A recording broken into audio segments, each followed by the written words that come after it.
Hello and welcome to the Unit 3 podcast on Section 9.4. Today we're going to be talking about specific shapes of molecules.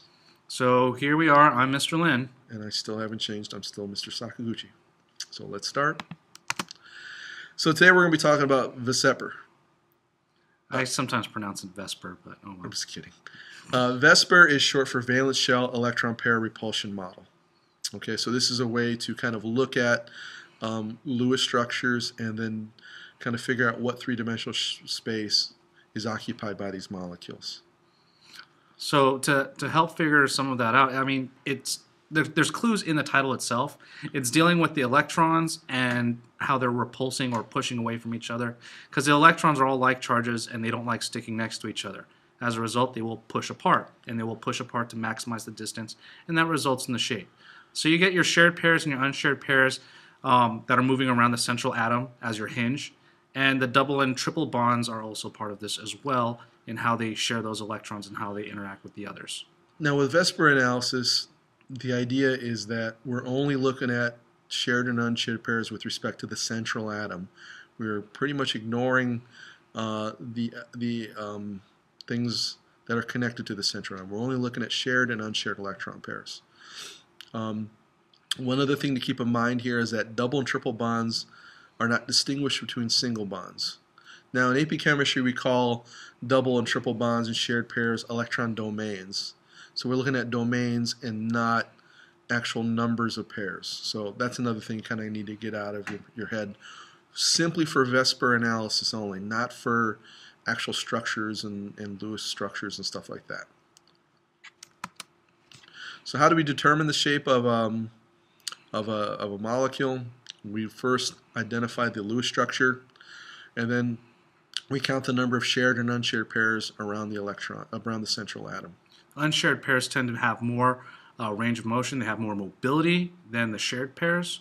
The reason for this is because the shared pairs actually wind up pushing against each other more, and they're restricted in their motion. Yeah, so in other words, like if you look at this, like for this what is this, phosphate? Yeah. Yeah. An unshared pair of a shared pair of electrons has to stay between the two nuclei. Right. So it's limited in its range of motion. Whereas unshared pairs, even though the central atom doesn't have one, we can look at the ones on the terminal atoms. Because they're not forced to be in between anything, they can move around a little bit more. It's like having a girlfriend versus being single. A horrible joke. All right, let's move on.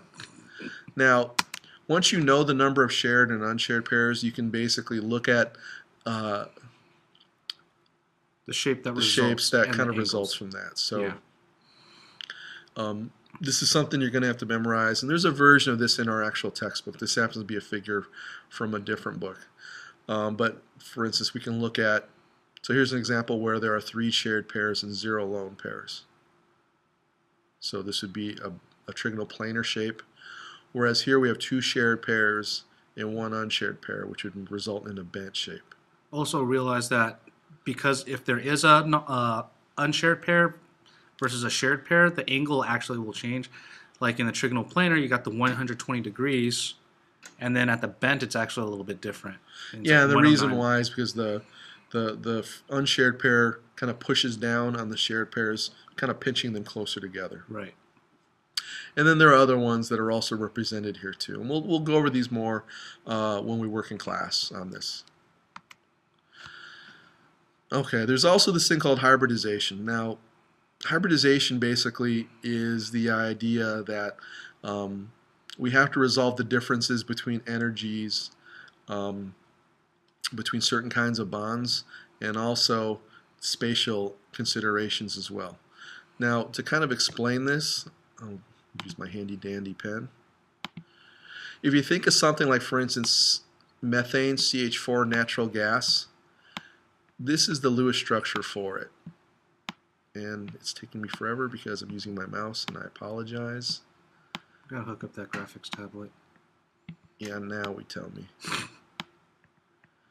So, carbon is the central atom, and we have 4 hydrogens connected to the central atom.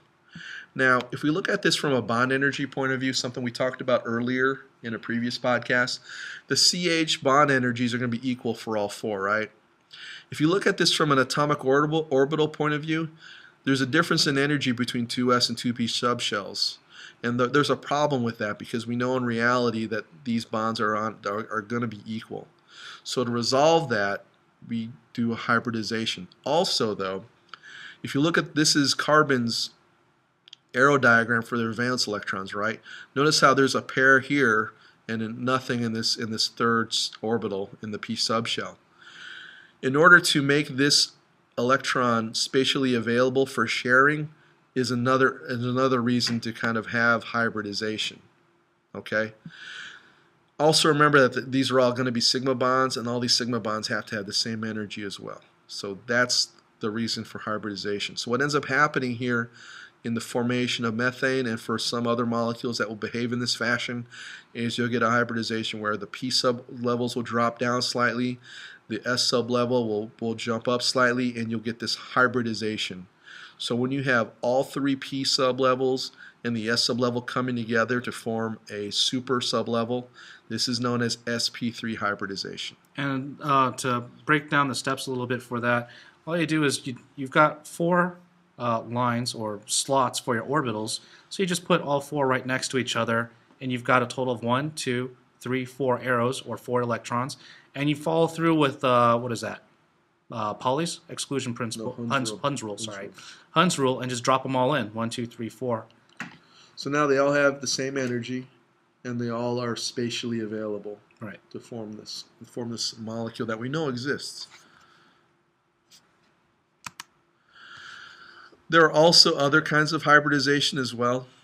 I'm going to briefly go over this because I don't want to kill you guys on this stuff, but we can also have other kinds of hybridizations as well.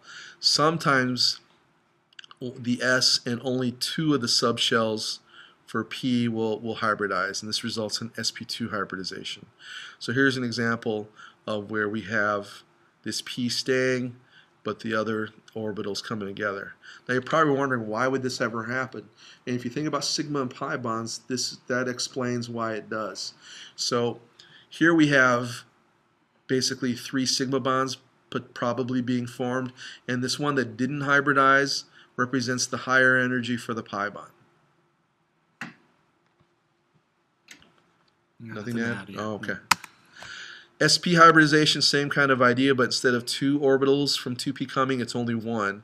Oops. And this results in 2 sp2s. Yeah. 2s. This is actually sp. 1. Nope.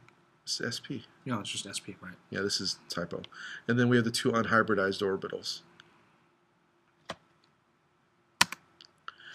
So the easiest way to determine hybridization is to basically look at your Lewis structures. Okay, so for instance, for this carbon dioxide, we have 2 double bonds, right? Basically, we know that's 2 sigma bonds, and if you know the number of sigma bonds, that basically tells you what the hybridization is, as well as unshared pairs of electrons around the central atom. So this is sp hybridization. So sigma, sigma, pi, pi.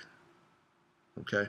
For this one, for sulfur dioxide, this is 2 sigma bonds and 1 lone pair. So if we're looking at the things in blue, those represent this 2 sigma bonds and the 1 lone pair. That's sp2 hybridization. Here we have, for water, we have 2 sigmas and 2 lone pairs. That's sp3 hybridization. And then the same thing for ammonia. Right.